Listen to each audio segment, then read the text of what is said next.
My 6-year-old daughter Jane has recently started to enjoy playing hide and seek. At first, I thought it was cute. Jane had always liked playing games like this, so I didn't think much of it. I figured that it was something she played at school and thought she'd be bored of it by the end of the week. Kids are always finding new ways to entertain themselves, so it wasn't unusual when she started asking to play. I thought it was something fun we could do together, and I wanted to promote her creativity. It wouldn't take me long to find her, anyway, as she was notorious for attempting to hide in plain sight. Jane really liked hide and seek, though, and never seemed to get weary of it. So, for the next few months, it became sort of a routine. Aside from the long activity, it was nothing to be concerned about. That was until today. When I came home for work, I walked in through the garage to see our nanny Sue, frantic that she couldn't find Jane. Of course, this panicked me, so I asked Sue when she last saw Jane. She told me that Jane had wanted to play hide and seek like usual. So she turned her back and counted to 10 while Jane hid. When she turned around, Jane was gone. Sue said that she looked under the couch, in the bedroom, under the beds, behind the doors, and multiple other places. This went on for almost 30 minutes and she still couldn't find her. Sue then told me that she called out to Jane, telling her she wins and to come out from her hiding spot, but Jane never came out. So, thinking that Jane hadn't heard her, she continued to look and call her name. After an hour had passed, though, Sue began to panic. She ran throughout the house, yelling for Jane and telling her it wasn't funny anymore. No response. I even asked Sue if she had possibly heard movement or giggling, something to give away Jane's hiding spot, but she said no. At this point, Sue was in tears, profusely apologizing and practically gagging on her words. I felt awful that my daughter had done this. She had never misbehaved in this way, and she loved Sue too much to worry her. So I gathered my composure and assured her that Jane had to be in the house. She was too short to unlock the doors to go outside, and told her we could look together.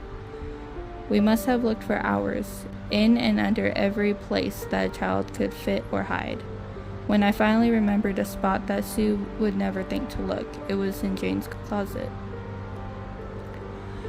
In the far back behind her clothes in the bottom right corner, there was a little door that had once been used as a dumbwaiter.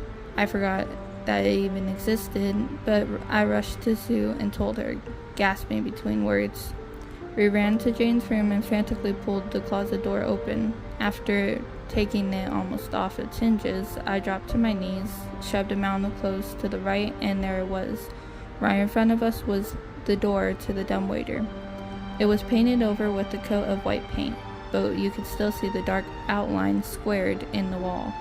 The silence between Sue and I was deafening. I knew we both feared the worst. I called out to Jane, told her that it was time to stop hiding now, but there was no response. I slowly reached for the handle, my heart beating so loud I could hear it in my ears, and slid the door open. Inside was Jane, but it was a horrifying discovery. Her body was contorted and mangled, her knees each bent at a 90-degree angle so her feet touched the top of the dumbwaiter. Her arms twisted grotesquely between them. Her long hair fell around her face. Only her eyes were visible through the strands, and her fingernails were bleeding from digging them into the wood. Sue and I fell back in sync with each other, terrified, unable to grasp what we were witnessing.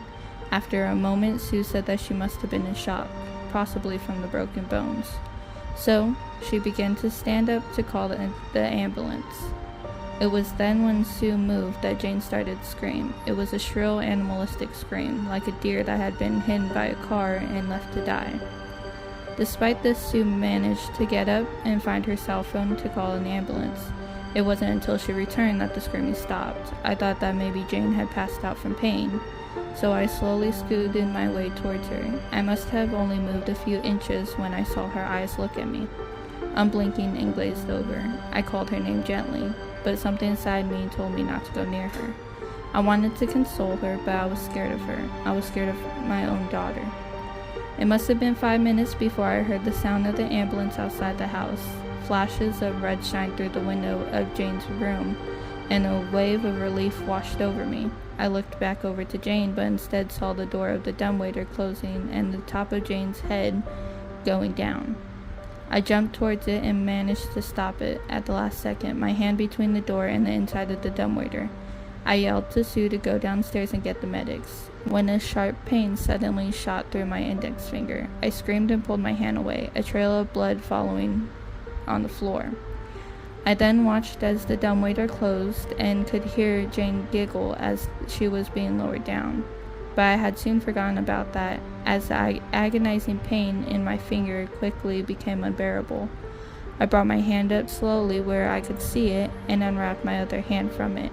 I almost passed out from the sight. Half of my index finger was gone and had been reduced to a stump.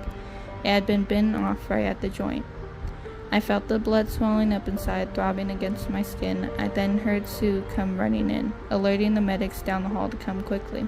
I tried to tell her about Jane, to tell the medics to check for the basement, but I could barely get my first words out before everything went dark. I don't remember much after that, only that I woke up in the hospital, which is where I am now. The police came and went about an hour ago. They questioned Sue and I separately, then told me that the only evidence they'd found was a broken window in the basement, my blood on the bedroom floor, and half of my finger in the dumbwaiter. No sign of Jane in or outside, even with the help of police dogs. So as of right now, she's been marked as a missing person. I could tell by their tone that they're not too hopeful of finding her, but I know she's out there somewhere. That thought alone terrifies me, and I can't stop thinking to myself that this is still a game of hide and seek to her, a bigger one, with more people to play. So if you see her, maybe in the woods or in your house somewhere, take my warning. Don't play hide and seek with her.